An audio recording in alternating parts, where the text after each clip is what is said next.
Welcome to the Toffee Blues, your source for all things Everton. We're back with another live stream. I'm joined by Paul McAllister, and we'll be discussing Wayne Rooney, Frank Lampard being interviewed, and a little bit about Duncan Ferguson and Leighton Baines and co. being given the Aston Villa game. First of all, Paul, give us your thoughts on the two. They look like clear front runners, in my opinion. Frank Lampard and Wayne Rooney. Do you think they're? Give us your thoughts on them. They both would be massive gambles, wouldn't they? Rooney, because he's a baby in the management game, isn't he? So soon into his managerial career. Has he even done a full season in management? Yeah, I don't think so. He's only just done a year at Derby, hasn't he? Yeah, I think he's done over 12 months, just about, because he took over last season as a player manager when they sacked Philip Cocu or whoever. I'm not sure when that was, though, like at what point in the season it was. I think it was around the holiday period, December, January, and he's been in charge ever since because he retired as a player when he agreed to become the manager, didn't he? Wayne Rooney, he's doing well at Derby, given all the circumstances that's going on. I know they had a very bad finish to last season, and they were very, very lucky not to go down.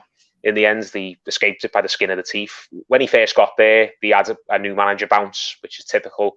They got some good results for a few weeks, and then it sort of tailed off very badly towards the end. And it was a bit of a surprise for me that he was still in the job in the summer. The only reason he probably was in the job was he was the only person who was willing to take it, because after all the point deductions that they had, who in their right mind would go near that job? They probably just had no option but to let Rooney keep it. And fair play to him, he didn't have to keep it. He could have just said, right, I did my job, I kept us up, I can jump off this ship now and I could probably find myself another championship job or another job somewhere else in Europe. That's a lot better than this that I've got now. But he stayed loyal, which is fair play to him. And obviously now, again, he's doing well now, given the circumstances, given that they had like a minus 21 points they started on, and they're actually off the bottom now. And they've got, probably not going to stay up, but at least they've got half a chance, whereas it would have been absolutely stupid to suggest that they had any chance a couple of months ago. So, yeah, Rooney's doing all right, but for me, he falls into the same category that Gerrard did when he was up at Rangers.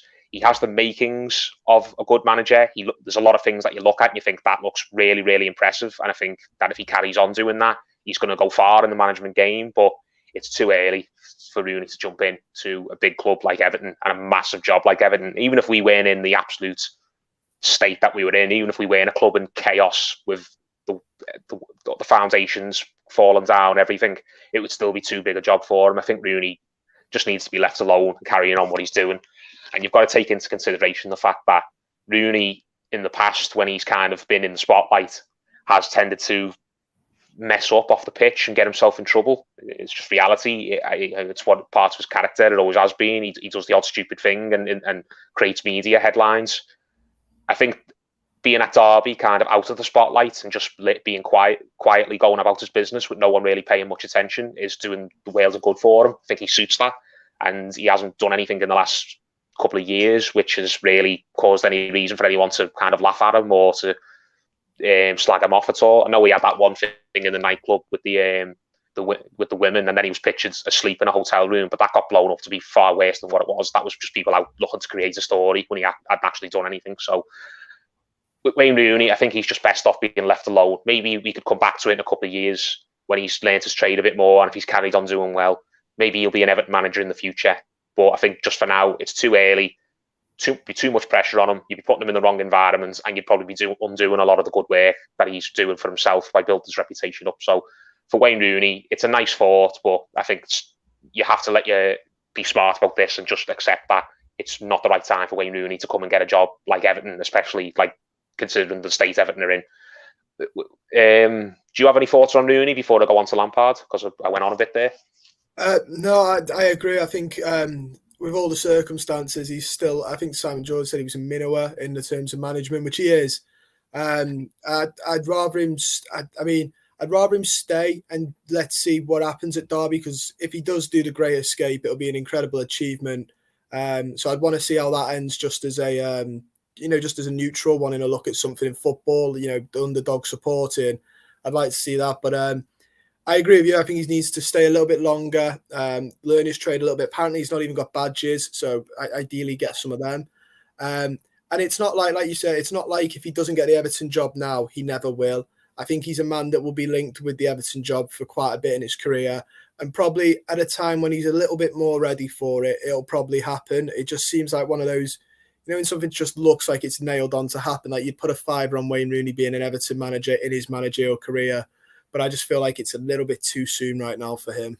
It seems like destiny, doesn't it? Like Gerrard being managing Liverpool one day, but there's a reason Gerrard's not managing Liverpool now. It's because he's not ready to manage Liverpool now, and he himself knows it. And he was smart enough to realise that he had to leave kind of the Liverpool bubble and go somewhere else, take himself somewhere else to learn lessons that he couldn't learn if he was staying at Liverpool and just coming up through the club itself, through the academy, and then maybe as a first team coach. He felt, no, I need to take myself away. I need to put myself in an environment that I'm not comfortable in. I need to experience the highs and lows of football management away from a club that I've got set in my heart. So even if it does go wrong, it's not going to absolutely break my heart. It will just be a professional disappointment. Whereas that's the case with Rooney now. If it doesn't work out at Derby and he can't save them, then he'll be absolutely gutted, but it probably won't be something that he carries around with him the rest of his life. Whereas if he came to Everton and it didn't work out, that could probably scar him and make him want to give up management entirely.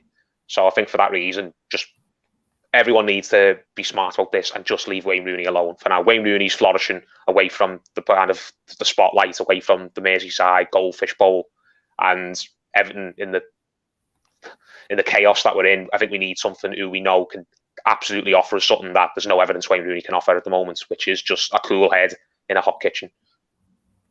Now, Frank Lampard, that's an awkward one for me personally.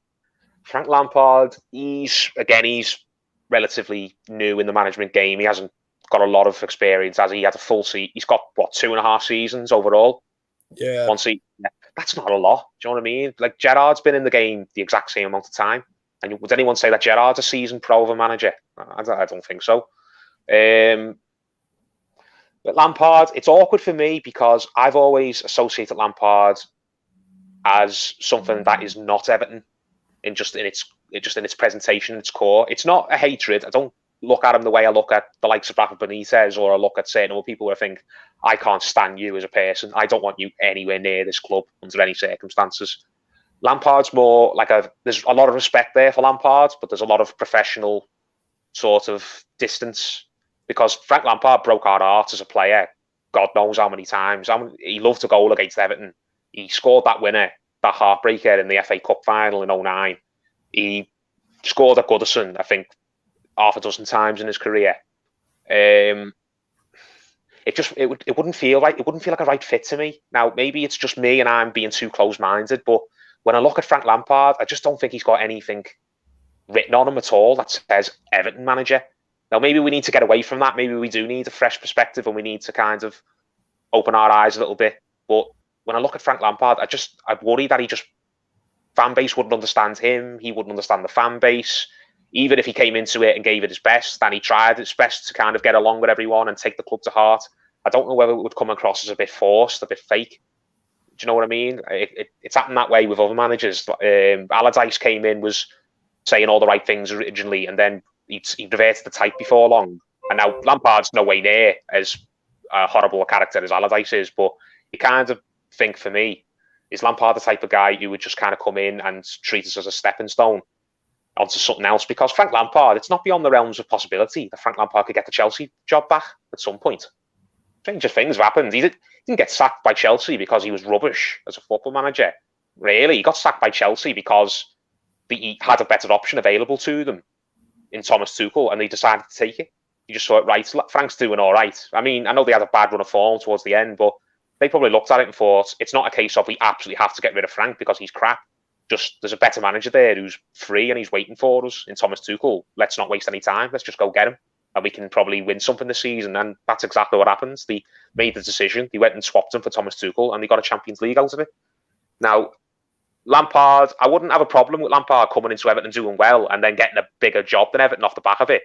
But part of me thinks that Lampard would be the type of person who he wouldn't think twice about leaving behind Everton the minute that someone else bats an eyelash at him. Because he did it to Derby, didn't he? I know it was Chelsea, and Chelsea was his boyhood club, and it's hard to say no to Chelsea. But he could have said no to Chelsea because, as I said, Chelsea's one of those jobs that will always come round again every 2-3 years because of how quickly they go through managers. So Lampard, even if he'd have turned down the Chelsea job when he first got offered it, that wasn't a case of for him, it's now or never. No, I don't think so at all. I think he could have turned down the Chelsea job, and he probably should have if he'd been smart, but he let his heart rule his head, and he was just a bit too quick to jump and leave Derby in the shit, basically. So I worry about that with Lampard, but maybe it's just me. Just to sum up, when I look at Frank Lampard, I just don't think Frank Lampard, Everton manager, it just doesn't sit right with me for some reason. But does anyone else have any thoughts in the comments? Let us know. And what do you think? Am I being too close-minded about Lampard? Well, I mean, I think there's a couple like Darren's put Lampard before Rooney. I mean, I'll get on to Lampard in a minute, but I'm glad you said what you said. Irwin's put that he likes Lampard. He just reckons your problem is that he scored a little bit too much past us. Maybe it is. Maybe. Yeah, maybe that's it. But I'm glad you said it because I was literally just talking to my parents about it. And I said, I don't know what it is. And like, I was really worried that it was like some north-south divide type thing or whatever. But I was like, I just don't see him as connecting with the crowd. I just don't see him as Everton. I think he's just culture clash, wouldn't it? Yeah, like stay down there, or he'll go to a like capital city type fella. I just don't see him, coming to Liverpool and managing either club on Liverpool on Merseyside. I just don't see it. And I will say this: like the Derby, Derby, his record of using the youth is on his favour, which is why a lot of people are batting for him on Twitter that he'll use the youth. But like one reason for that was Derby just have a lot of youth players, but Chelsea, the transfer embargo sort of pushed him into that. And that Chelsea squad still that Chelsea squad was still good when he took over. It wasn't a shambles like this. No. I just have this feeling we need more than anything an experienced head. I'm glad you mentioned the youth thing because that's, again, as you said, that's something that a lot of people use to kind of tout Lampard around, that he's a manager who believes in youth. But even if that's absolutely the case and he will come in and use youth, what youth he got to use that's any good?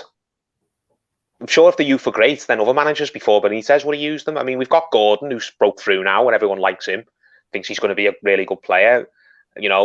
Dobbin's shown a few flashes of quality here and there, and people are eager to see more of him and to get him to sign a new contract. But Ellis Sims is a complete unknown. He did okay for a while on loan, but he's not, for me, looks like he's ready for the Premier League. Maybe he will be one day, but I think the only first team game he's played in was that one against Chelsea where he didn't pull up any trees. What else have we got? Have we got any defenders coming through? I mean, there's Branthwaite, isn't there? But would you see Frank Lampard dropping the likes of Michael Keane or Ben Godfrey for Jared Branthwaite? I don't, personally, even if Jared Branthwaite is a really good player who's just needs a bit of faith putting in him. It's going to be a very, very big call to drop an established international like Michael Keane, because we know that Keane's rubbish. We watch him every week, but I don't expect Lampard to know that. It'll take him months of seeing him on the training ground and in games before he finally works out that he can't get anything out of Michael Keane. What else? We've got Nathan Patterson and Michaelenko, who we probably put faith in, but so would other managers because we've got no other left-back option. And at right-back, Seamus Coleman's so over the hill that I think the vast majority of managers would favour a young new signing over him. So yeah, Frank Lampard believes in youth, but I don't think Everton have got the youth there that Frank Lampard could do much with.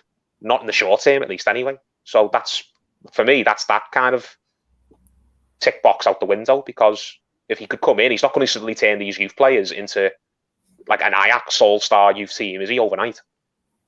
No, and there's for the same, I think Rooney would use the youth. I think Duncan Ferguson would use. He's not the only manager that I think would use the youth team, by a mile. A couple of people, a couple have agreed with us. King Arthur USA's put Lampard is London boy, Chelsea lifestyle. It's a bit chalk and cheese seeing him at Goodison. Andrew Bowen's put that he agrees. He'd have Rooney and Duncan. Rooney learnt under Alex Ferguson and stuff like that. Obviously, Duncan Ferguson, it was announced today, we assumed he'd get the Villa game because there was no way they were going to sort this mess out in 5 days. I mean, and it's not a shock that he's taking it or that Baines and his backroom staff are who they are. Are you surprised it took the club this long to announce the glaringly obvious? No, because Everton are just a shambles, aren't they? The fact that it's taken them ages to make a very sensible decision, it shouldn't shock anyone. I mean, on previous streams, this is depressing considering it's admitting this, because you'd like to do shows and streams where you don't ever talk about the managers getting replaced. You'd like to have the same manager for years and he's good, but we've been doing this channel for several years now, and we've talked about caretakers whenever we've sacked managers. Whenever that time's come around, I've always said I'm against giving Ferguson the job full time because he hasn't got the experience. He's not gone out the club and learned his trade properly. Not for me, anyway. I mean, this time around, I would be willing to give him an interim until the end of the season. I'd only be willing to hire a permanent manager now if it was an appointment who we were all absolutely sure was the right person. There was no gamble attached to it. There was no mixed feelings. If there was one person, one standout candidate who we looked at as a fan base and as a club and said, that's the person for Everton, get him in. If that fella's not appearing, or we don't work out who that fella is once we've done all the job interviews, which I imagine we're doing, then I think the best option would be to just give it Ferguson until the end of the season and see if he can get us a handful of wins. I don't expect Ferguson to fix a lot of the problems going on at the club. Not at all. I think he would just bring some passion back to the club and get us a short-term manager bounce, if anything. And at the moment, we'll take any win we can get, any point we can get. So if Ferguson can come in, and we've played, 19 games now? Exactly half the season. Yeah. So if you gave Ferguson 19 games where we play every team in the league at least once, I think Ferguson could get 5 wins, probably. Most of them at home. I think Ferguson could get us a dozen points, maybe 15, somewhere between 15 and 20 at a push. And that would probably be enough to keep us up. And at this point, if you can give me a manager who I'm absolutely sure will keep us up this season, I'll take it. As depressing as that is. So if we're gonna go for an interim option, I think the best option is just Ferguson. And get maybe Cahill alongside him, and Baines is there, isn't he? Which is really good to see, because Baines is a clever fella who knows his stuff. I think Baines is the type of person where he wouldn't just take a job because it was available to him and it was easy. I think if Baines didn't feel like he had something to contribute to the first team, he'd have turned down that first role job. I don't see Baines as one of these people who's just happy to hang around the club all his life and take a wage whilst not contributing anything. I think Baines is a prideful fella who wants to share his knowledge with people. So I'm very glad that Baines took the job, because that gives me faith that someone like Leighton Baines, or all the knowledge he's got, is eager to get involved and to pass on his knowledge to the team, and that would be worth its weight in gold. So yeah, if Ferguson got the job on an interim basis until the end of the season, I think that we could do a lot worse. Well, I was going to say, I agree with you. I think there's no real standout. I mean, there's one that I quite like, but we'll get into our picks a little bit later. But like the fact that Roberto Martinez was even rumoured to be an interim seemed a bit mad to me. Just give it to Duncan Ferguson for till the end of the season, and then the end of the season, always managers will get sacked because they won't have achieved the team's targets for the season. Managers will get sacked. I guarantee at least one manager, two managers that will. They'll have one less year left on the deal, so they'll be harder to get out of clubs, won't they? So yeah, and then we can look at it then, and you'd hope there's more to look at then, because right now, a bit like last summer and a bit like a month ago when we were discussing manager sackings, it's quite slim pickings out there at the minute in terms of unemployed managers, which is what I think the club are mainly aiming for. I will go through a couple more of the rumours, but apparently today we were trying to, take a couple of other managers out of teams that they're already at. We've been linked with everyone from Jose Mourinho to the fella who runs the corner shop outside Goodison by the statue, by the chippy. So exactly, there's no Goodison News. Goodison News, I think it's called. It's right by the Holy Trinity statue. Even the fella who works in there is getting linked with the job now. It's absolutely mad. I think looking at some of the comments as well, though, people are saying, about give it Duncan Ferguson and then on about his transfer window stuff. I'd say one thing I will say is if we give him an interim, we've got to get I'd say we get a director of football, because whether it was Rooney we give the job to or Duncan Ferguson, they need somebody above them that knows the market slightly better. I don't think they know the market well enough other than, the eye test. Ideally, I'd like a director of football, but a competent one, and then a manager below them. It wouldn't be a competent one though. It would just be another. It would just be another one from within, another Everton old boy, a Ken Wright arse kiss. It would be Sharp's got a job on the board now. be Unsworth, or it would be Alan Stubbs, or Surprised he's not linked, you know. Yeah, well, to be fair to him, he's done more. He's done more than the likes of Ferguson has. Alan Stubbs actually went out in the big wide world and cut his chops, didn't he? I know he only went to Hibs, so it wasn't like he was pulling up any trees, but at least he had the courage to go out and say, "I want to be a manager, and I don't want to just be stuck here at the club all my life and hoping that one day I get a phone call saying, 'Do you want to step up and get the big job?'" He thought, "No, I'm going to go out in the world and I'm going to test myself, and I'm going to go into a club where I've got no allies and I've got no kind of inner knowledge of how things work, and I'm just going to put myself in that stressful situation and see if I can cope." Yeah. Ferguson's not done that, and I think that's a very valid criticism against Ferguson, even though there's a lot of positives to him getting the job on an interim basis that I talked about before. I agree. I also think for a stature of the club we are, you should have more on. I know people are saying don't go for this whole CV stuff, but you should have more on you should at least have managing a team on your CV to be able to manage us. I think at the bare minimum. So like Rooney, for example, only been in a job a year. I'd like to see him do a couple of seasons before he gets it. Exactly like you said with Gerrard. Gerrard wasn't going to walk into the Liverpool one. He's got to earn his stripes, and he's still going to have to earn his stripes. I'd like us to have the same mentality where, you've got to go out and have a proper go at it before being given a Premier League job. Not just us, but you wouldn't expect any other Premier League club to just give somebody with no experience it. Not in the Premier League, or you'd hope not anyway. Mm. But a director of football, I wouldn't be shocked if we don't hire any director of football, if we just do away with the whole concept of it. I mean, it works at some clubs, it really doesn't work at other clubs, and I just think the way Everton are, the fabric of Everton, I just don't think we're ready for that type of just having that sort of structure at the club. I wish that wasn't the case, because all the best clubs in the world, the most successful ones, use that model. But you can't kind of. It's better to not have one than try and force one on a club that's not ready for it, and has people in place who don't want to make room for it. So I wouldn't be shocked if we don't get anyone, but if we do, I just imagine it to be a figurehead appointment, just someone who is there, who will just keep his head down and be happy to take a wage and pose for some photos every now and then at a charity event, like an ex-player or someone who's got links to the club long term. Do you know what I mean? I wouldn't be shocked if that whatever his face, Mike somebody, that idiot off TalkSport, Mike Porky someone. Oh, that Mike Parry, yeah. Mike Parry, yeah. I wouldn't be shocked if he got it, honestly. That's just the level of ineptitude that's going on at Everton when we're talking about letting Roberto Martinez come back and do the job part-time when he was here a few years ago doing the job full-time, and he was the wheels well and truly came off and the fans were protesting to get him out, and he was actually Mashiri's first sacking. So when we're being that level of insane, nothing shocks me with Everton now.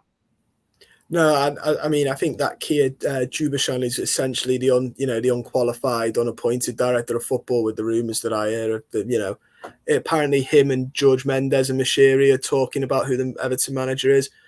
Neither of those two should have an input in what happens at Everton, realistically. They've got no interest in seeing Everton do well. No, they're in it for themselves. Got no shares in Everton. They're not Everton supporters. They haven't got star clients playing for Everton. They've just got the ear. Mashiri's just their mate, and they've got the ear of their mate who's easy to manipulate, and they're probably just telling them to sign players for a laugh, just for a joke on them. Yeah, it wouldn't shock me if they sit there thinking, let's suggest that if Farhad signs this player, let's see if he actually does it, and then he goes ahead and does it. It's absolutely bonkers, which is the one other thing where I'm not, don't get me wrong, I'm happy to see the back of Benitez, but the one thing I have is it doesn't matter whether it's Lampard, Ferguson on a permanent, or anyone, until the back is sorted out, we're going to have the same circus, regardless of who's in the dugout, because the manager's only got so much power. He's not going to sort out the constant interfering, or the 5 chefs that have got an input into transfers at Everton. Not one man's going to fix that. That needs to be eradicated, by in-house. I know we're meant to have that review as well at some point. I don't know when that's meant to be, but yeah, a review led by the people who've caused all the mess in the first place. I know it's about as helpful as that Sue Gray, isn't it? Doing the review, it's just bonkers. I have no faith that the Everton review is going to go down well. I think they might make 1 or 2 changes just to make it look like it wasn't a complete waste of time. But we're talking probably change the canteen, the dinner, the canteen staff, and just say that as a bare minimum. just so it doesn't look like a complete waste of resources at Everton. But like you said, there's been numerous managers linked today. Alan Myers tweeted a couple out as well. We'll start with the big. We'll start with the big one. What's your thoughts on Jose Mourinho? Jose Mourinho's not in the running for the Everton job. Not seriously. I mean, if he was available, then I think Michel's that stupid that he would try and get him because he's that obsessed with getting a big name manager. But Mourinho doesn't leave clubs mid-season unless he's been sacked. When was the last time he actually jumped job where he specifically left a club to go to another club? He always joins clubs when he's out of work because another club has sacked him. Doesn't he? He left Porto in the summer to go to join Chelsea. Then he left Chelsea mid-season and then joined Inter Milan a few months later because he was available. Then he, same again, left Inter Milan after he finished the season, went to Real Madrid. Then he left Real Madrid when he didn't achieve what they wanted him to achieve and went back to Chelsea. Then he got sacked mid-season with Chelsea and then he joined United in the summer, and then he got sacked mid-season with United, and then he joined Tottenham a few months after that. Mourinho doesn't just ditch tools, just doesn't ditch the club he's at to go for a club that's offered him a better deal. He stays at clubs and then ends up getting himself sacked by causing too much trouble. So Mourinho's not seriously in the running for the Everton job purely by the fact that he's in the Roma job now, and I know he's under pressure at Roma because things are not going to plan. But until he's officially sacked by Roma and he's out of work, then I wouldn't believe that he's got any sort of chance of getting the Everton job because I don't think he'd want the Everton job. He'll only want the Everton job when he needs a job. Right now, he's happy to stay at Roma and try and work it out with Roma. So, no, I don't. I think I like Alan Myers a lot, but I think some of the names that are getting thrown out are just names which are on the Sky Bet app and they're just trying to get the people betting to get the odds up. So, no, I don't think there's any chance Mourinho's going to join Everton at this moment. Not because Micheli wouldn't have him. It's because Mourinho's in a job. And Mourinho doesn't just leave clubs to go and join other jobs. He only goes to clubs when he's got no job and he just wants somewhere to work. Yeah, I mean, I think he's probably Mashiri's dream. He's probably someone that he's wanted for years. But I do agree with you. I don't think he's one of those who's going to down his tools and jump across. It'd be my dream as well if it was 2006, but it's not. It's 2021, and he's been sacked from his last 3 jobs after not achieving what he should have. Exactly, and I know, and the problem with Mourinho is you'll get a good little bounce. He always tends to, get the best out of poor performance for a little bit, but then when it goes south so bad. He'd be like Benitez. He'll blame everybody except himself, and in the end he'll annoy the fans to the point where it gets nasty and fans are really being hostile in the stadiums when the team is playing. We probably wouldn't get quite as bad as it did under Benitez because of just who Benitez was, but Mourinho's that type of character, like Allardyce was. The type of people who they don't take any responsibility, they just blame everyone else, and we've seen that just doesn't sit with Evertonians. Evertonians are not stupid and willing to just believe anything the manager tells them like some clubs do. There are some clubs that look at their manager as like a messiah who can do no wrong, and we're not one of those clubs, never have been. No, that's what I mean. He's another one. I don't think the culture fits him as well.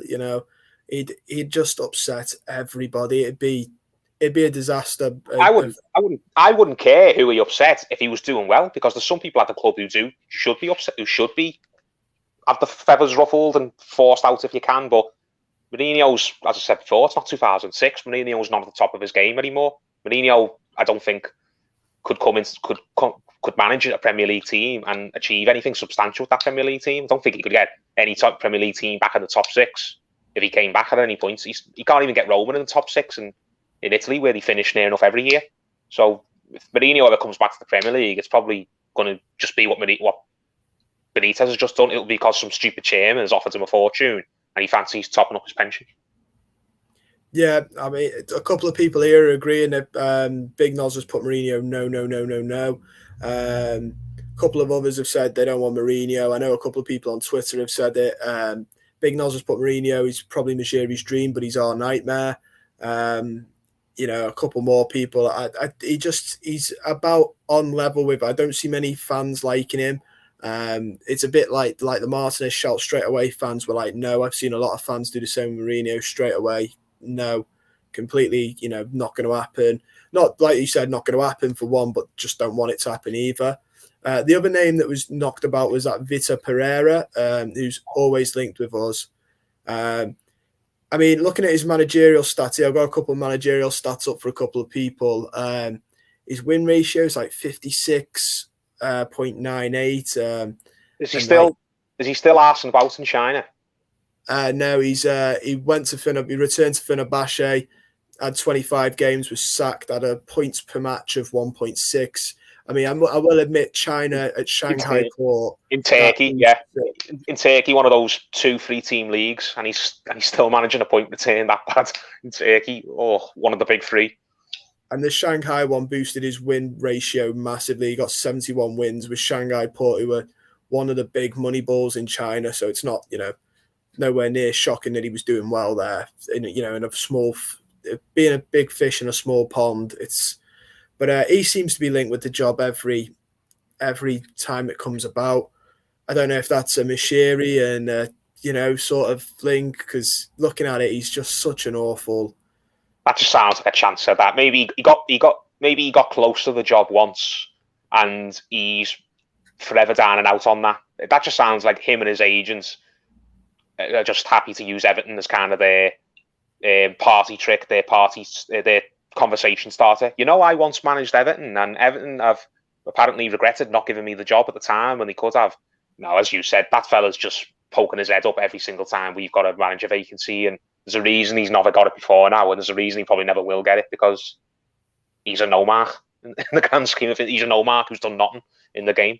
So, yeah, I'd rather not even talk about him anymore. It's funny when his name gets linked now. It's become a running joke. Yeah, I was going to say that's literally all it is now. It's a bit like a running joke. No one ever takes it seriously, which is absolutely mental. Mental, he's even still linked. Which out of curiosity, because a couple of people have asked, which would be your ideal manager? There's a few who I look at and I think, you know what, I see a lot of positives there. I mean, I am a fan of Sean Dyche. I know not everyone is, but I rate him as a manager. I know Owen, who we see on the channel a lot, really rates him as well. I think he's a manager who has earned his stripes in the Premier League and deserves a step up from Burnley now. He's kept Burnley in the league, I think, for what is this, their 6th straight year in the league? I think so, yeah. Yeah. On top of the European campaign. Yeah, they got into Europe once, but, loads of little teams have a good run every now and then and sneak into Europe. That's not why I rate him. I rate him because he gets the most out of the least, and that's the type of manager who I think we need at Everton, and the type of managers who've always done the best for Everton, the type of managers who are motivators, managers who know how to take players who maybe aren't the best and maybe just give them a bit of confidence or coach them a little bit and just turn them into better than what they were. And I think that's what we need at Everton. We don't need someone who's got a glitzy CV and has won trophies everywhere and is just going to come in and kind of have everyone in awe of him. We need someone who's going to kind of come in and make his presence felt and be really headstrong and tell players what they need to hear, and sometimes tell players exactly what they don't want to hear. But I do like Dyche. He reminds me a lot of David Moyes, of early years David Moyes, where he's relatively inexperienced in the sense that he's never managed a club anywhere near as big as Everton. We'd be the biggest job he'd ever get, probably. But he's the type of guy who I think would respect that. He wouldn't be coming to Everton thinking, well, if I do well there, then I can get somewhere better than Everton eventually. I think he'd look at it and think, Everton is my golden ticket. That is the biggest job I'll ever get. And if I can do well at Everton, then I'm set for life. Honestly, my legacy in football is secured if I can go to a club like Everton and turn them into something that everyone really respects. Because even if he did phenomenal at Everton, borrowing a word from Bobby Martinez there, even if Dyche came in and did an absolutely outstanding job, I don't think he's the type of manager who clubs that are bigger than Everton, like the likes of your Uniteds, your Arsenals, your Liverpools, your Chelseas, they're not going to give Sean Dyche the job. They're not going to come to Everton and poach him off us because he hasn't got a sexy name. They're worldwide brands, aren't they? They want a manager who looks good on a club shop sign. Do you know what I mean? A manager who wears nice clothes and has full heads of hair and a big nice smile. And a manager basically looks like he could walk into a pub and pull any woman in there he wants. Or in the case of a Klopp and Tuchel, a manager who's got his tracksuit and he's got kind of like a set image of himself with his cap and he's going crazy on the touchline. And he's someone who all the fans like really see themselves in. Dyche wouldn't fit their mould. I just don't think Dyche, no matter how well he did at Everton, would get a bigger job than Everton, except maybe if England one day come calling. I think that's the only big job that Dyche could maybe ever aspire to, other than maybe getting a club like Everton. So I'd be up for giving Dyche a try. I think he's got his positives. I mean, there's his negatives as well. His football's very pragmatic and can be hard on the eye. He's never really experienced he's not got no experience of having to sign players for big money. So how would he handle a big signing who's got an ego? Would he fall out with them? Would he be able to get the best out of them? Would he just drop them and cut his nose off to spite his face like Benitez has done? But I think the positives outweigh the negatives with Dyche. So I wouldn't have a problem at all if he got the job. And then there's other people who I've been a big fan of Niko Kovac for years. I think he did brilliantly with Frankfurt. He did well at Bayern to start with, and then he had some personality clashes and then got the sack. But Bayern's one of those clubs where the players will always run the dressing room, and if you cross the wrong player in a club like that, the same at Real Madrid, the same at Juventus, the same at Chelsea, they're just those type of clubs where if you fall out with one big name player, then you're doomed, basically, because that one big name player will get the rest of the players against you. And as soon as the players go against you in a club like that, you're not big enough for the owners to back you instead of the players. They're going to back the superstars, the ones who rake in the money and sell the shirts.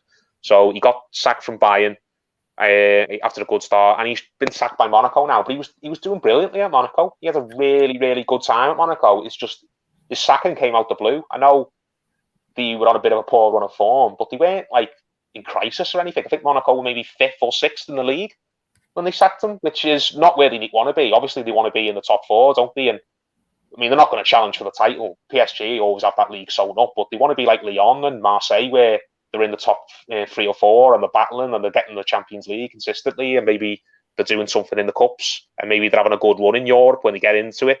They were only in 5th or 6th. It wasn't like they were in relegation trouble like they were a few years ago when they sacked Thierry Henry. So he got sacked from Monaco because he's butted heads with the director of football there, and obviously the director of football won the power struggle. So Kovac didn't get sacked from Monaco because his crap and his methods weren't working. It's just because he fell out with the wrong person. Now, the thing about it with him is, would he want to come to Everton considering how Farhad Bashiri has got is basically deciding all the players we're signing? Would he look at that and think, I'm not going into that situation. I'm not going to go into a club where I've got to basically kiss the arse of the owner constantly and kiss the arse of the director of football. And if I tell them no, that's a bad idea, they'll just get rid of me, or they'll just completely ignore my ideas. I think Kovac, even though he probably wants to work in the Premier League, would look at Everton once we interview him. And even if we rang him half an hour after interviewing him saying, you smashed it, we want you, when can you start? I think he'd come out of that interview after speaking to Mashiri or Kenwright or whoever it is, thinking, I'm giving that club a wide berth. They sound like they absolutely don't know their arse from their elbow. So Kovac's another manager I think would be good. But again, is it realistic us getting him considering what a state we're in? And then there's obviously Graham Potter, isn't it? Everyone is raving over Graham Potter, saying what a great coach he is and how he could turn us into something really, really good on the eye. And if we backed him and gave him time, that he could really turn Everton into something special. But again, would the crowd take to him? Would the crowd get on his back and eat him alive? Would he be happy working in the environment that we're in? Would he leave what he's got at Brighton to come and work in a steaming hot kitchen like Everton, where if he does one thing wrong, that it could all just spiral out of control really quickly? I just don't know. There's loads of options who make a lot of sense. There's some options that make no sense at all, like Mourinho, like Martinez, like I saw someone else who got linked with us as well. We just laughed about Nuno. I mean, I liked Nuno and I was up for having Nuno in the summer, but I think the goalposts have changed, to be honest. I'm not one of these people who's just written Nuno off because he went to Tottenham and it didn't work. I think him and Tottenham were always going to be a bad fit. And what else could he have done when Harry Kane, his star player, down tools on him? So Harry Kane did. Harry Kane was sulking over not getting the move to City, and Kane made no effort at all for Nuno. So it was always going to end one way. But I think Nuno needs time, like to pre-season, to bed in his ideas and to get players around to his way of thinking. And I think if he came in mid-season now, he just wouldn't be able to get his methods across quick enough. So I'd say no to Nuno, Mourinho, and an absolute no to Martinez if they're coming back. But I'd be willing to interview Dyche and Niko Kovac and Duncan as well and see which one of them makes the most sense for us. Yeah, I mean, there's a couple. I've got a couple of stats up for the lads you've mentioned. Some of them I sort of pre-guessed. Just got to put my phone on charge, mate, for a die, but keep talking. Go on. Yeah, no worries. There were a couple that I'd sort of pre-guessed you'd say. I knew you'd say Kovac, obviously, because we're in a group chat. And I had a feeling you'd say Nuno, so I've got a couple of their stats up that I'll read through in a minute. Looking at the comments though, before I read out, because a couple of people have mentioned the same names. Big Nozzers put Graham Potter. Derek Arnold put Diego Martinez, who I know Owen likes, and I've got his stats up to read through as well. So we'll just have a look at a couple of them. But Deitch, obviously we know Deitch anyway because he's been in the Premier League, like you said, 6 seasons now. His record at Burnley, 36% win ratio, on average 1.35 points per match. Plays 4-4-2, but I think the thing with Deitch is I agree with you. It's got that Moyes-esque hard-working, would want a hard-working team, demands from his players. I can't believe he's not been rumoured with the job. I can only imagine he's not been rumoured for the same reason you said you don't think he'd get a bigger job, in the fact that it's Sean Dyche, and I think Everton and Managerial and co are looking at him like, now it literally is just Sean Dyche, and there's not more. I think that's the problem with it. There's not more than that to it, which is a shame. And I know Owen on the channel is a big fan of him. I seem to have lost Paul. I'll carry on for you guys in the comments and read a couple of your comments out while we wait for Paul. Technical issues and all that. Darren's put that Mourinho's miles above Lampard and Rooney. I do agree with that. I don't want Mourinho, but he's got to put respect on his name. He's miles above those two. They are minnows in the world of football management.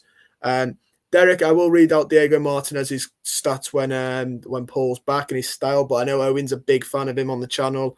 Really likes him in a strike at Freiburg as well. He's a big fan of. Peter Collins has said, "What about Ange Postecoglou?" I've got a fan who's a friend who's a Celtic fan. He seems to quite like him. I'll have a look at his stats for you now. Don't forget, Blues, while we wait for Paul to rejoin, if you could smash a like on the stream, that'd be much appreciated. It helps the channel out, pushes us up as well on the YouTube algorithm, so more people will be able to see it and join, which is all good stuff. I think we're connected again with Paul, so I'll add him back to the stream. You all right, mate? Can you hear me?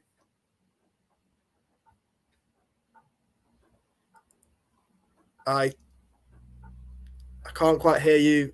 I can't. I think we'll be able to hear Paul now.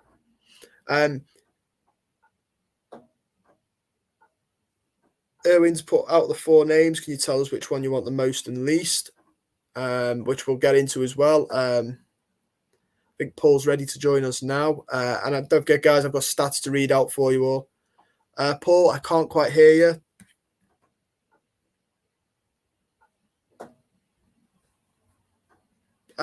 Paul will rejoin us in a minute. Sorry, guys, technical difficulties. It's all fun and games. He'll join us very quickly. Erwin, while I'll save that question for when Paul's back, just so you got a bit. Well, actually, Joe, I'll probably give you mine now because when I ask Paul, I'm sure Paul will have plenty that he'll have to do. Yeah, I personally, out of the 4 names, are we talking Lampard, Rooney, Big Dunk, and I'm unsure who the 4th one is, in all honesty. I mean, if it's Mourinho, then I'd probably say my full opinion on it is, regardless of which way the 4 are, is probably give Duncan Ferguson it to till the end of the season. I mean, at this point, we're not going to get Europe, are we? Realistically, or we've got maybe an FA Cup run would be nice. All we've got to do is make sure we don't drop any further into the zone or nearer to the zone. I think Duncan Ferguson, like Paul said, will get enough numbers for that to not be a problem. Stick with him, get to the summer, see what happens with Derby at Rooney. If it does well, fantastic. That's fantastic for us. But ultimately, there will be more jobs in the summer available, which means there'll be more managers. There'll be a bigger managerial pool. For instance, Deitch, I don't see leaving Burnley unless he's asked to. Maybe if they go down, that's a different story. But there will be managers at the higher clubs that have failed to reach their targets and owners that are quick to, give people the chop. Wait and see, assess the scene back then, see who's unemployed and go for them. Or like Paul said, people will be a year less on their contract. We won't be paying huge compensation. I know Big Nozza, I think it was mentioned, Graham Potter. And I'll get into Graham Potter a little bit more when Paul comes back, because I've got his stats for you. But I think the problem with Potter is, and Paul alluded to it, he did an interview the other day. I don't know if you guys have seen the press conference, but he said that he's got everything he wants at Brighton. He's got a good manager. He's got a good director of football. He's got a good team behind him. He's enjoying his job. The fans quite like him. He went on to list all the good stuff he's got at Brighton. And I sat there listening to it, and it was like, Mark, everything he said that he liked at Brighton, we have none of that. When I do have Rooney and Lampard, I can read them out for you now, because obviously me and Paul have discussed them. Rooney, in his very short time as a manager, has managed 64 games. He's won 19 of them, drew 19 of them, lost 26. Do take into account this is Derby and it's still a tough task. He's got a win percentage of 29.69 and averages about 1.19 points a match, which is just average according to SofaScore, which is what I'm using to get that. But I think with Rooney, you've got to look a bit beyond the stats. Obviously, you've got to have the fact that 21-point deduction. They've just had to sell one of their better players for 30k, which is absolutely bonkers. Derby are in a real state at the minute. They had to let Jagielka go, and then he literally signed for Stoke the same week. Literally 2 days after I was watching him play for Stoke. I think Wayne Rooney's very much fighting an uphill battle, and he's going. He's doing a good. He's giving it a good go. It's commendable what he's doing there, but it's always an uphill battle to do that. I think we've got Paul back again. You're right, Paul. Can you hear me now?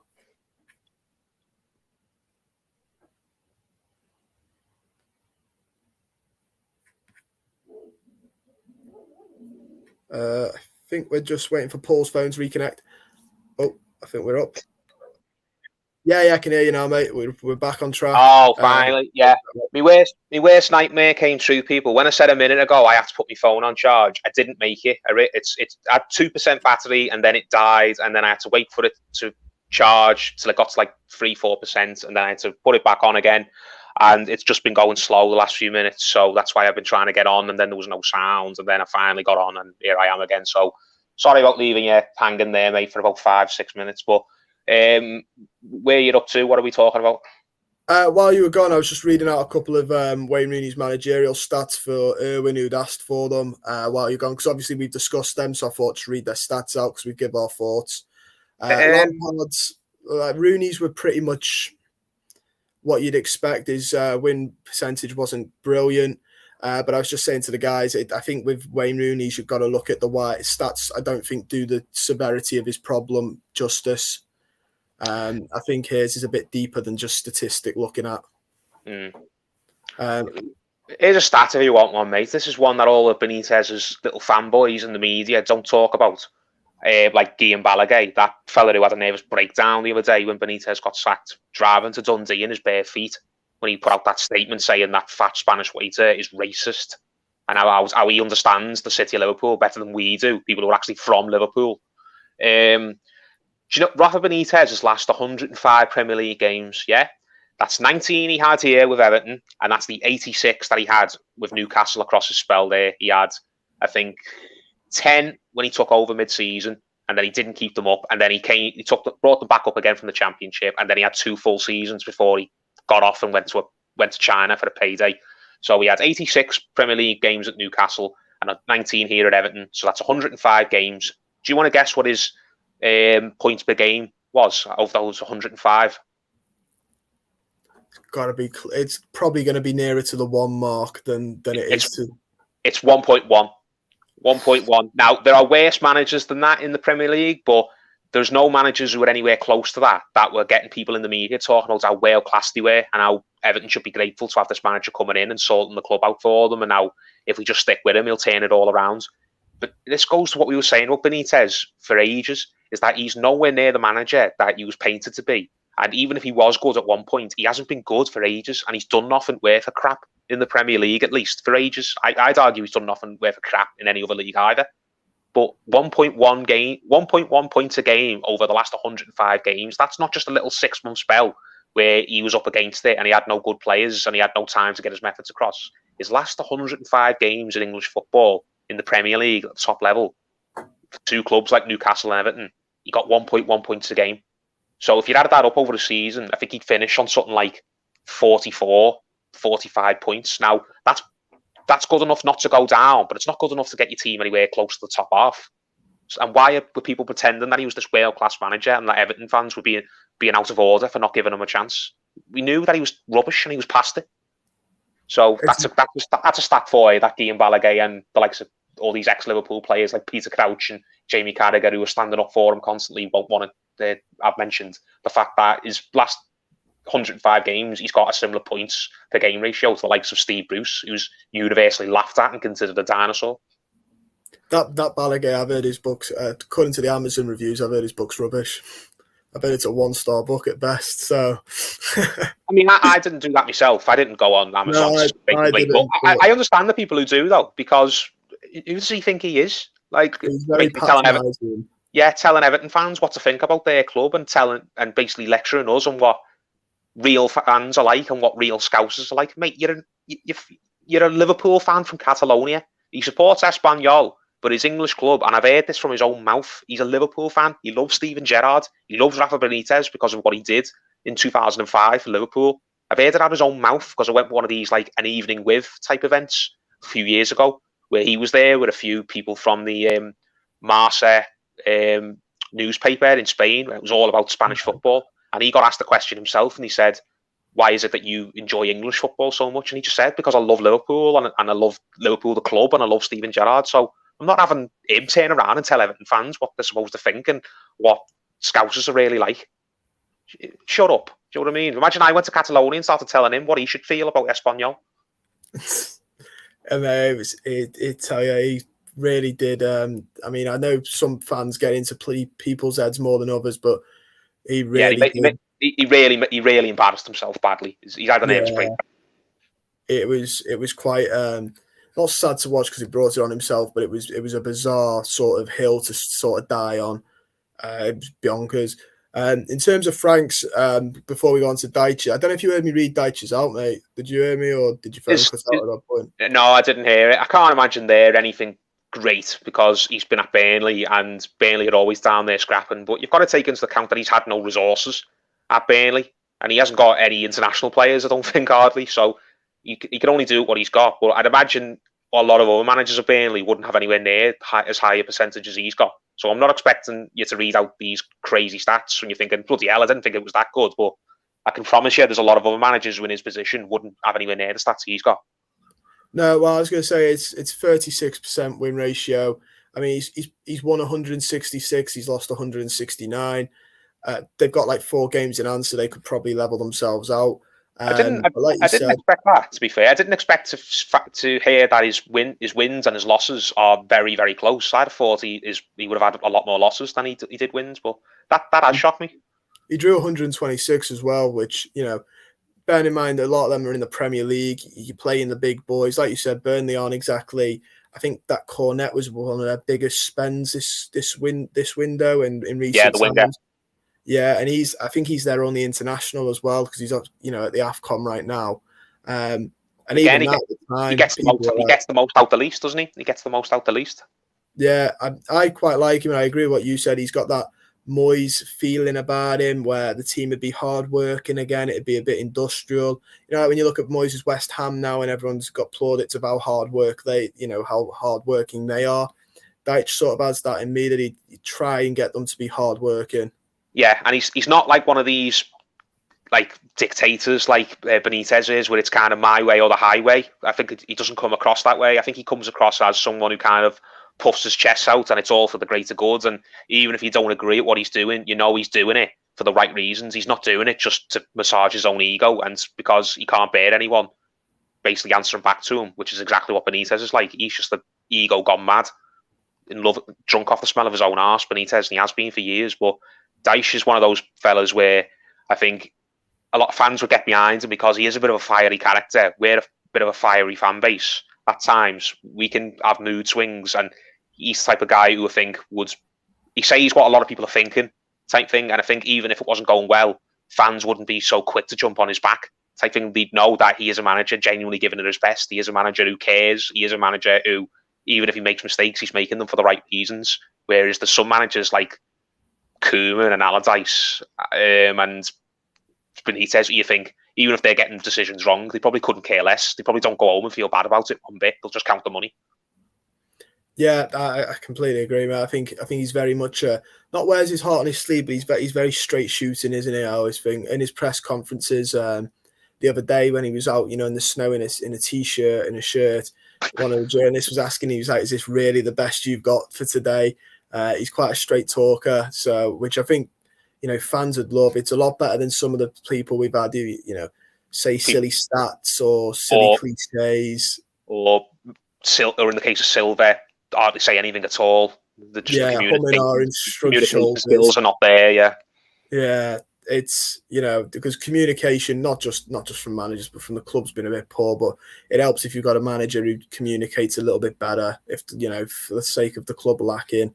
I mean, we've got a couple of comments here as well. Eugene McGeever says that he thinks Jim White knows who the next manager is because Managerial rang up TalkSport sometimes. I wouldn't be surprised if Jim White breaks the news, to be honest. Jim White's another one, who defends Managerial, Ken Rice. Unlike Balaguer was defending the indefensible because he's just got an agenda, because he's Benitez's best. He's a really good mate with Benitez, and it doesn't matter. In his eyes, Benitez can do no wrong. I think Jim White was just kind of being a bit of a shock jock when he was on TalkSport saying if fans don't like it, they shouldn't go. He's doing it because he wants people to get annoyed. He wants people to ring up and start complaining. He needs to get the phones ringing, doesn't he? So I took that with a pinch of salt when Jim White was kind of giving it the big one and telling Everton fans off the way he was. It didn't annoy me half as much. I just thought that's just Jim White. That's just TalkSport. A lot of the time they're trying to get people annoyed. He wants shock content. So there's one manager who hasn't been linked, and I'm surprised he hasn't been. And this is one maybe Erwin can tell us more about. I'm surprised Ronald Koeman hasn't been linked to come back, because he's out of work now, and sure, he's hired him before. And I think of all the managers who we have sacked, he's the one who could probably look back and say maybe he had a bit of a harsh hand given to him, because it wasn't his fault that Steve Walsh went and signed a load of crap players, and it wasn't his fault that that season that we did sack him, we had a really, really tough start where we got all the most difficult clubs in the first 10 games or something like that. So I don't think it was the wrong decision to sack Koeman, but I think he had more of a leg to stand on when it came to making a case for himself than Marco Silva did, or Rafa Benitez has, or even Martinez. If we're going to hire an old manager back, then I'd much rather have Koeman back than Martinez, even though Koeman's a very horrible fella, all things considered. So I'm surprised that even we're not seeing his name linked anywhere. People saying that Managerial's interested in going back for Koeman. What's he doing, Erwin? Has Managerial been on the phone, or?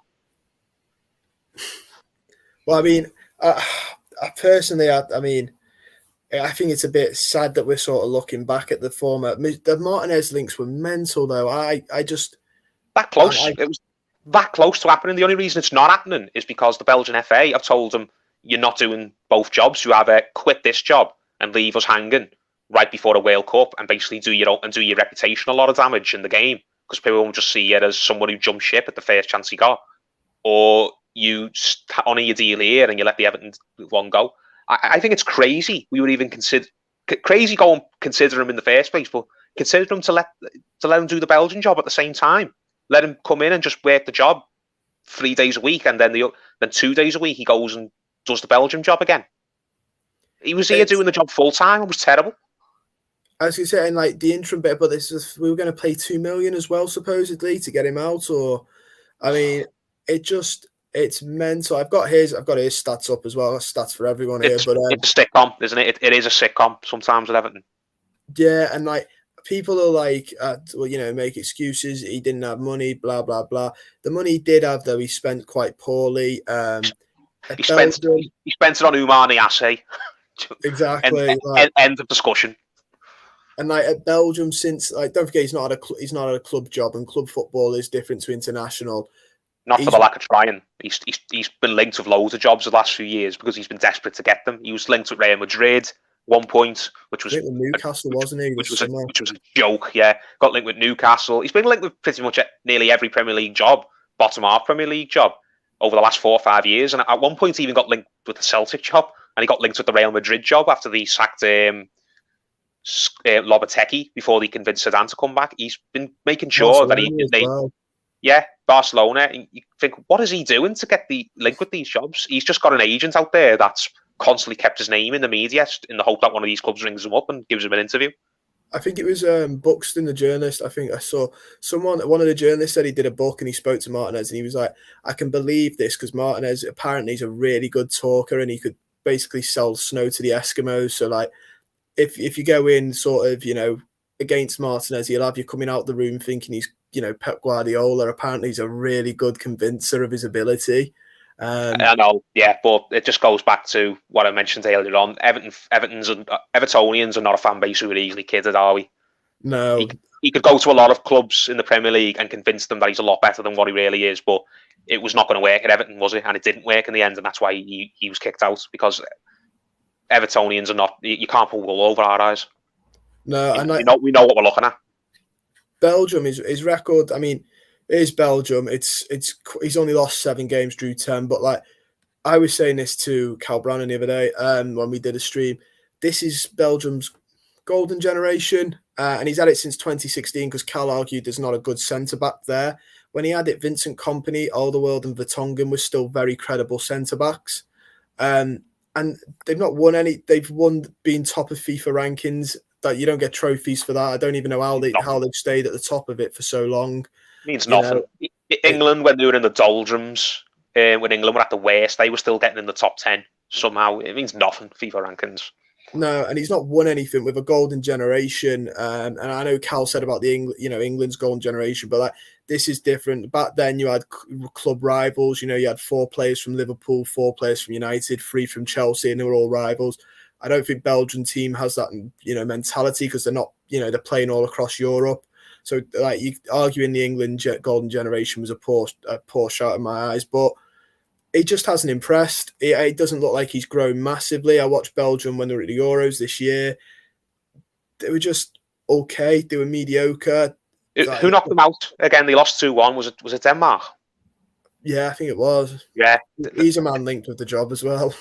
Yeah, I know. Denmark were riding the crest of an emotional wave after what happened with Eriksen, but Eriksen was still by far and away their best player. Like Denmark, no matter what the circumstances, shouldn't be knocking Belgium out of any tournaments when they're missing the best player. Yeah, he's done nothing. You said he lost only 7 games as Belgian manager. They were the games that counted, the games in tournaments like World Cups and Euros. So no, but Martinez has done nothing since he's been in that Belgian job that makes me think he's any better than the day he was that Everton sacked him. That's just me. I know Martinez has his supporters. There were some who felt that getting rid of him was wrong. They're in the minority very much. And I'm glad that they're seemingly still in the minority because when that link came up, Twitter became its angriest I've seen it in ages. Like, it absolutely lost its head. Yeah, for me, it's the pure madness of the fact that you might as well have erased. If we go back to him, there's 5 years, 4 or 5 managers, £598 million. Just for what? To go straight back to Route 1 where we're with the same manager he sacked, it would just be a complete. I think it shows how much of a waste the last 5 years. It also shows again that Bill Kenwright still has his fingers in absolutely everything, and this idea that he's just a figurehead with no power anymore is nonsense. It does. We know. Bill Kenwright loves Roberto Martinez and was against sacking him in the first place. What a manager and all this nonsense. And I'll get you in the Champions League and big beam on his face when he'd managed to get a manager to come and take the job who just got a team relegated. That infamous press conference they had when he was unveiled. The fact that Martinez was basically had the job again, and the only reason he's not coming is because the Belgian FA have blocked it, shows you that Bill Kenwright's still very much in the decision-making process at Everton. He's still got a lot of influence, and people who want to pretend that he's just a figurehead with no power, they're just deluded and ignoring the facts.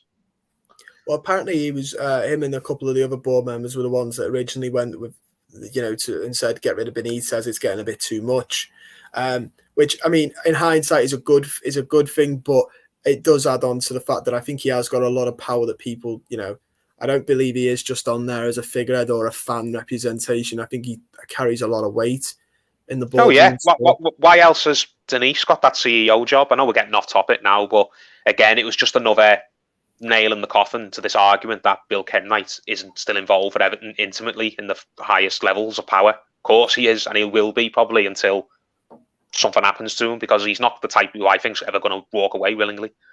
But getting back on topic, what other managers have you seen us linked with? Because, as I said, we've been linked with every man and his mum, haven't we? That Danish manager, I think his name escapes me, but does anyone know much about him? Because we got linked with him in the summer, didn't we? Apparently, he's got a lot of admirers around Europe. I forget his record now. Has he managed at club level? Has he done anything apart from off that good run with Denmark? I can get it up for you now, but I remember at the time he was linked. I think me and you had spoke about it on a stream, and it was the fact that we were touting, asking around, is he any good? And me and you were saying the same thing. If you need to go and ask people if the manager's any good, that's normally an indication you probably shouldn't be going for him. It's not even a case of is he any good. Has he got any prior experience in a job similar to this that he did well in, that leads you to believe he could do well coming into Everton in this circumstances? And the answer I think that we got was no. I was going to say, I've managed to find his stats now where he started off in like Lyngby, which I think is probably a Danish team. Then he went to, I'm going to butcher this pronunciation, I think, but FC Nordsjælland, I'm going to say. One of the bigger boys in, apparently they've got a good youth system, but they're one of the bigger boys, I'd say, in Denmark. I've never heard of any player who's come out of their youth system. Maybe there are, and I'm ignorant, but I think, no, I mean, like, in terms of now, apparently they've got a good youth system now, but I mean, that is hearsay or there, because between that he went to Mainz, managed 24 games, lost 9, drew 10, won 5, left, went straight back to Nordsjælland, and then got the Denmark job. So I think he's one of them. The time he has come out of Denmark, it's not succeeded. Yeah, he's gone straight back. Nothing at club level worth considering him for any Premier League job. I don't think he should be getting linked with any Premier League job based on what you just told me. I think, again, he's just riding the momentum of doing well at the Euros, having a shock run. But there's always a team in international tournaments who go further than everyone expects them to. And their manager gets linked with some big jobs off the back of it. It happened years ago. Do you remember in the 2010 World Cup? The USA did really well, and then Bob Bradley got linked with some jobs and he didn't get them, and then he turned up in the Premier League eventually, and he was probably one of the worst managers we've ever seen in the job. And then that German guy, Joachim Low, he's been linked with Premier League jobs for years and years and years. He's finally left the Germany job now, and I think he's out of work, but in the 15 odd years he was at Germany, it seemed like every summer he'd get linked with one big club job around Europe and he'd never take it. So, no, I don't read much into it. Managers doing well at international level, whether they could come and do a club, do well at a club job, especially in a league like the Premier League. I mean, Gareth Southgate got England to the final. Would anyone have Gareth Southgate at Everton? Well, I'm sure you'll find some people now. I'm sure there's one or two, but with the vast majority, just roll their eyes or just think, "Oh God, you're joking, aren't you?" No, exactly, and like. It's the fact he looks a bit like, I don't know what I'm sure there's a term for it, but seems to not be able to do very well away from home in terms of left Denmark, didn't enjoy it, went back to Denmark, now manages the Danish national team. He seems a bit of a home pumpkin. I don't see him.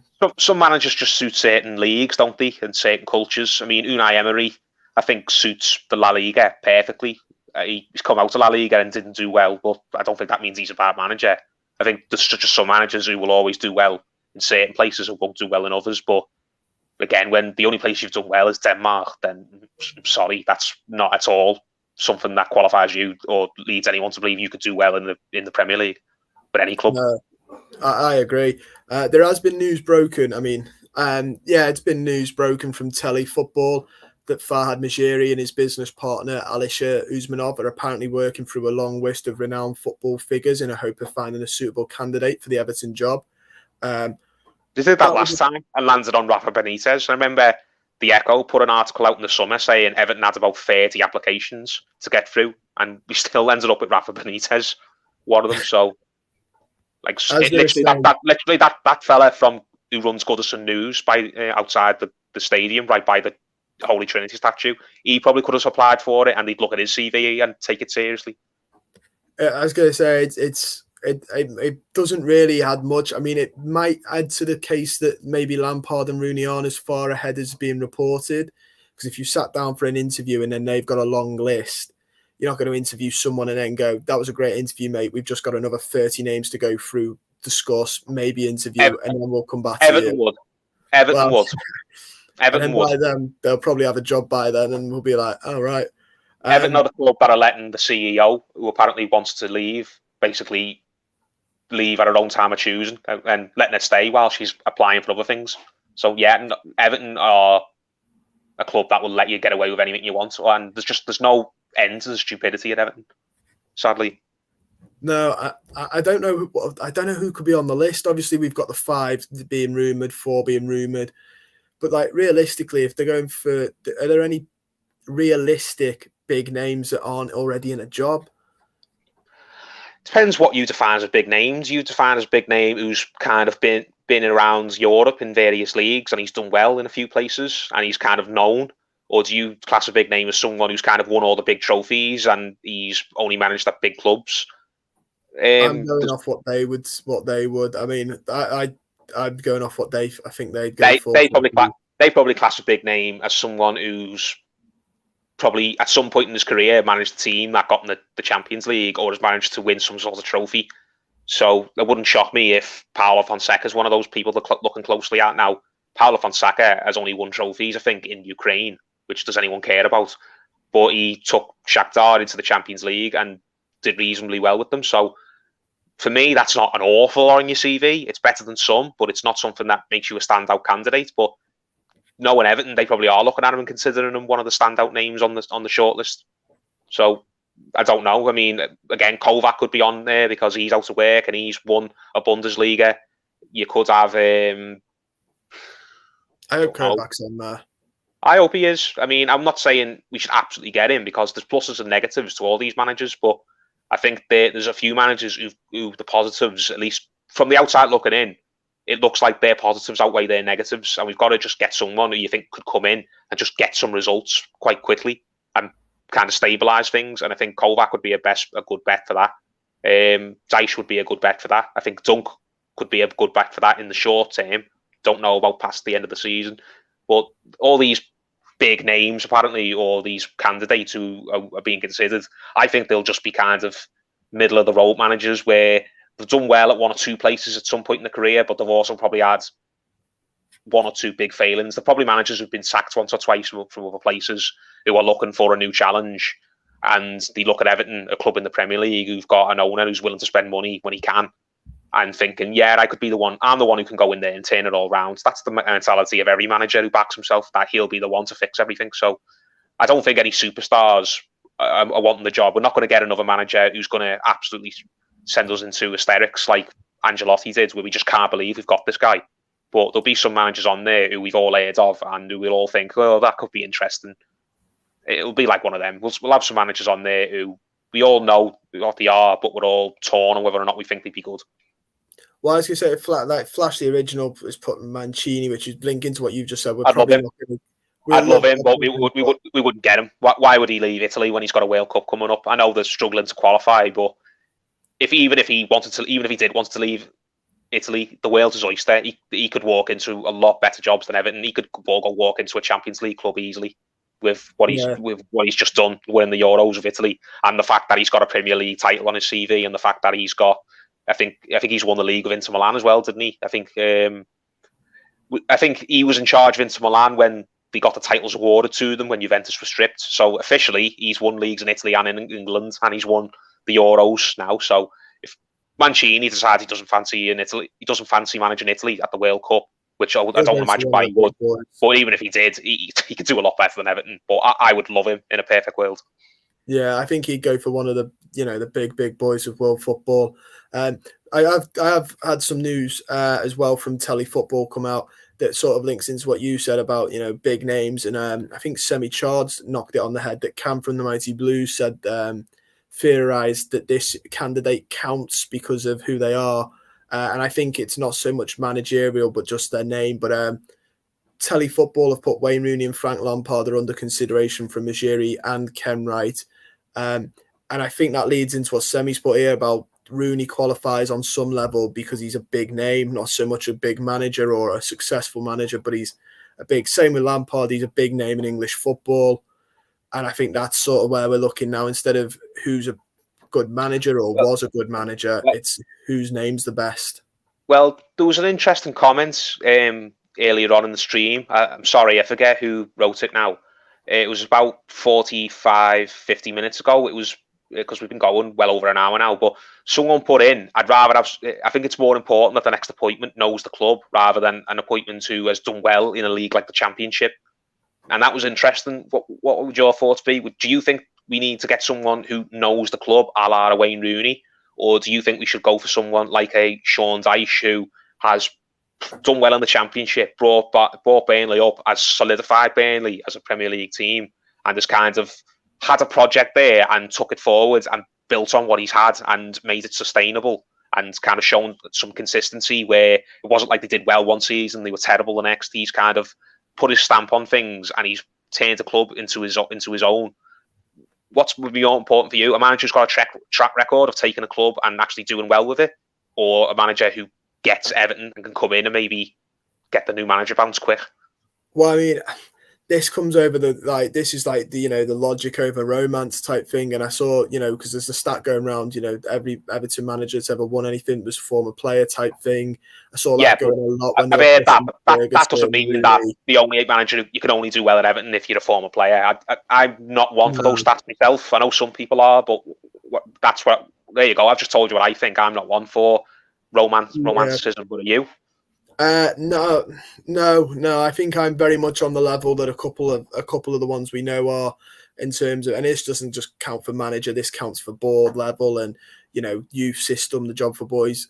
I'd rather have people who were qualified and had a track record of being great people, great managers, great director of football, great head of youth development, great board members in in the areas that they're in, than have people that get it, because a football club's not this isn't a local family restaurant where it's important that you have that family bond. It's a football club, and essentially nowadays it's a business. Yeah, it's a business, and you don't get, Jeff Bezos doesn't hire all his family at Amazon, and Elon Musk doesn't do it at Tesla. If you're looking at a business, you need professionals in that are very, very good at their job, or at least in terms of us, competent at their job. I get the romance behind the shouts of Rooney and stuff, and there is that romance to it. But I just like a manager who's good, whether that be Dyche or Kovac or someone else, someone who's good enough, proven that they're good enough as well, and could just help us build a little bit and stabilize us a little bit. I think we're in a point where we need a couple of seasons of stability to move off on. Exactly. And the romance thing, as I said, as we said at the beginning, we weren't completely dismissing the idea of the likes of Rooney getting the job or a Ferguson. I think they have got pluses to them. But I think it would be more important that a prospective manager, gets the club. If we were a club that had been really successful over the last few years and was trying to maintain that success, we're not Real Madrid, we're not Liverpool, we're not Barcelona, who are clubs that have won loads and maybe need to make sure they get their next appointment right so he can carry on all the good things that his predecessor had left behind. We're a club that's won nothing in years and has got a terrible losing mentality and is in desperate need of a culture change. I don't want another old boy who'll just keep coming and keep things the same, because we've seen keeping things the same does not work. It hasn't worked for years. That's one of the big reasons Everton are in the mess they're in, because we've been too reluctant to change. We've been too reluctant to look outside the box and bring in new ideas and bring in fresh people with a fresh voice. We just keep going back to the same old, putting hangers on in positions of power and letting certain people have all the say in the club and the decision making. We need to have someone come in who has got a cool head and an outside perspective and just tell us basically what everyone is thinking on the outside about us, because that will probably help steer us in the right direction. Yeah, we've got this like weird obsession of like, and I get that it's fond memories and history and stuff, but like we are speaking now of like people being involved at the club that were like a generation before us, some 2 generations before us. If you never let go of the past, you're never going to move forward type thing. I always think with Everton. God bless these older players who achieve great things at the club, but it was years upon years upon years ago, and they don't currently work in football as a manager or a coach or as a CEO or a scout. They haven't got the finger on the pulse. They might watch football all the time. They might still love the game as much as they've ever done, but not actively in football, working for a football club or working for something like the FA or nothing like that. Graham Sharp's the one I'm mentioning when he got a job on the board. Why? He's only there basically to help a few people insulate themselves, and because of his status as a player, fans are not going to basically go berserk over it. I mean, some people are not happy. I was one of them, but he isn't the type of manager who everyone's going to be tweeting. He isn't the type of person where everyone's just going to lose their heads because he's got too much credit in the bank for what he achieved when he was a player himself. But he played 30 plus years ago, and he's not managed in the game. He's not worked in the game before, other than just being an ambassador. They can't come into a boardroom and tell us anything we don't already know that would serve us in good stead. All they're going to come in to do is just come in and say, "Oh, do you remember these great times we had back in 30 years ago? Wasn't it great when we were winning leagues? Yeah, it was great. But what are we going to do tomorrow?" Yeah, exactly. And it's unhealthy. I think it's slightly unhealthy. I think it slightly hinders us that we can't seem to let go. I know they obviously, for a certain generation, they're fond memories and they're such a far cry to where we are now as a club. But yeah, I've got to sort of, cut a little bit of yourself off to grow. And like you said, liking football, watching football might be a thing, but you always hear people say, the game passes people by. People say it about, the likes of Jose Mourinho, who's only, 10 years ago was at his peak. And Benitez, apparently, one of the things that all his defenders use to kind of big him up is the fact that he lives and breathes football. He's got nothing else in his life that he's passionate about except football. He's just constantly thinking about what he can do to make his teams better. But football's passed him by. We just spoke about it earlier on. His points return in the Premier League over the last 100 games he's had is crap, all things considered. So it doesn't matter how much he loves the game and how hard he's willing to work. He hasn't got the right ideas anymore. No, and if it's passing to people who 10 years ago were at their peak, then it's past people who 20, 30 years ago were at their peak, sort of by. Just off topic slightly, but Vova, we don't know why Mikalenko hasn't trained today. He just might not be in the photos. I don't know. We don't know though, just because you keep asking. We don't have that type of inside knowledge, unfortunately, mate. I have heard as well though, when I read off, the four people, apparently the report is that it was that Vitor Pereira and Mourinho who's already said that he's staying at Roma. So it looks like the two front runners are Lampard and Rooney. I mean, don't know if Usmanov has come with his own different list that has people on, but the current favourites, it looks like it's going to be one of those two. Like I said, there's pluses and negatives for both. Wayne Rooney, I think, could be good, but I just think there's a lot more to gain by leaving him for now and letting him grow as a manager and let him just kind of bob along under the radar at Derby. Because even if he was brilliant at Derby now, he's in an environment at Derby which is very helpful for him. He's, as I said, he's under the radar. He's not in the headlines. He can just get his head down. You come and put him in a goldfish bowl like Merseyside, back in a high-profile job like being the Everton manager, being who he is. I wouldn't be the least bit shocked if he comes to the club, back to the club, and he lets bad habits creep in again, because he's done it in the past. He did it when he came back as a player. And I think in order for those bad habits to be completely knocked out of him, he's got to stay where he is in Derby for a while longer and keep maturing and keep learning.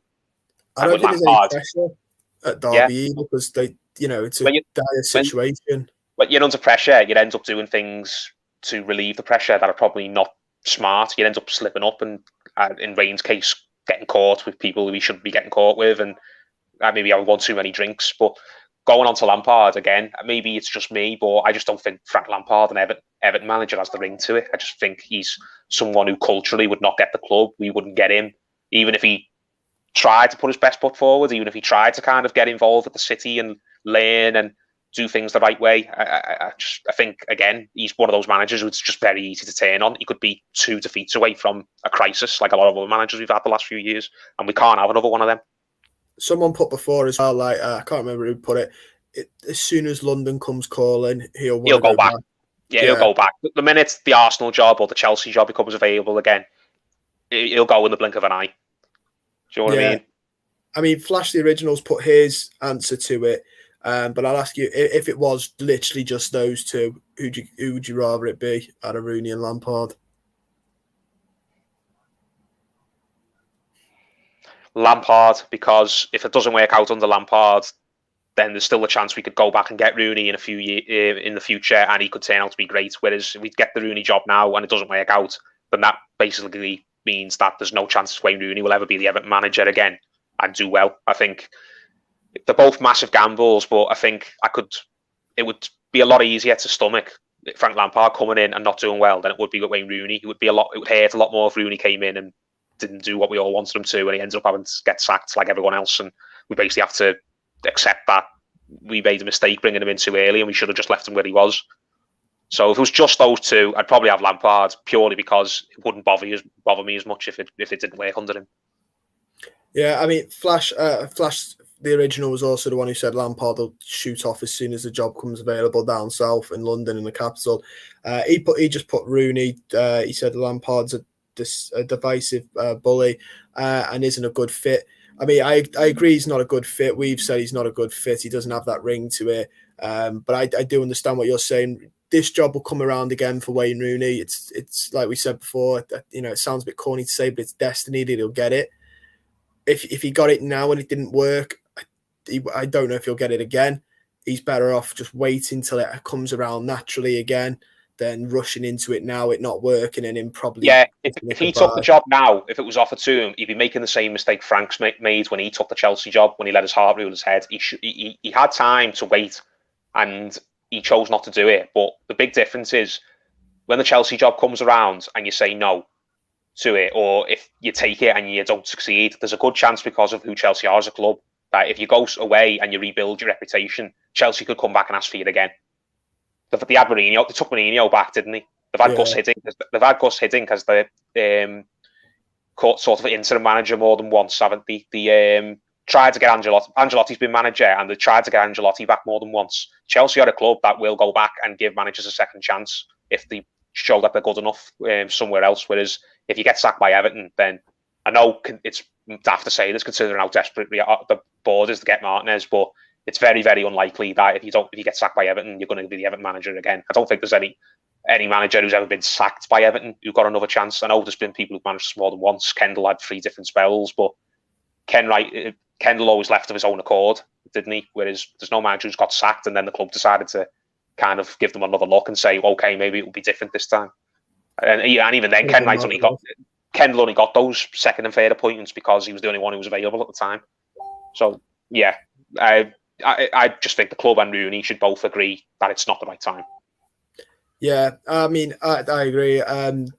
Flash the Original agrees with that point as well, of sort of, it's a matter of waiting and then give it in. A couple of Stephen Waller's put here, he basically just shares that it must be frustrating. He said he's been a fan for 50 years, seen the good and bad of Everton, but at least he's seen some success, and then just sort of says it's, must be frustrating for us younger fans and that a massive clear-out's required. I do think there's a clear-out due at Everton. I don't know if it'll ever happen, but it's certainly needed. Well, I'm glad he's mentioned that, because I have got this that I was going to end the stream on, because we've been going for an hour and a half now. I know things are doom and gloom at the moment, and it's hard to be enthusiastic about Everton, and it's hard, and you're probably asking yourself, why do I even bother with this club? I know I certainly asked myself that, why am I giving this club my attention? I was talking about it with James the other night on the stream, but I've got this for Christmas, and it's a cracking thing. It's basically Everton headlines from 1906, a newspaper history. So I'm not going to go back and look at the ones from the 80s, from before my time. I'm going to go from the ones which were at my time and just hopefully give people some good memories, remind them. I started going the game in 2003. That was a great day, wasn't it? Everton 3, Liverpool 0. Andy Johnson was a great one. What else? When we had that really good UEFA Cup run for Fiorentina, broke our hearts. Yeah. What else have we got? So I was reading through this earlier on, and it brought back a lot of good memories for me. That famous night where Dan Gosling scored the winner, and ITV went to a car advert. What else?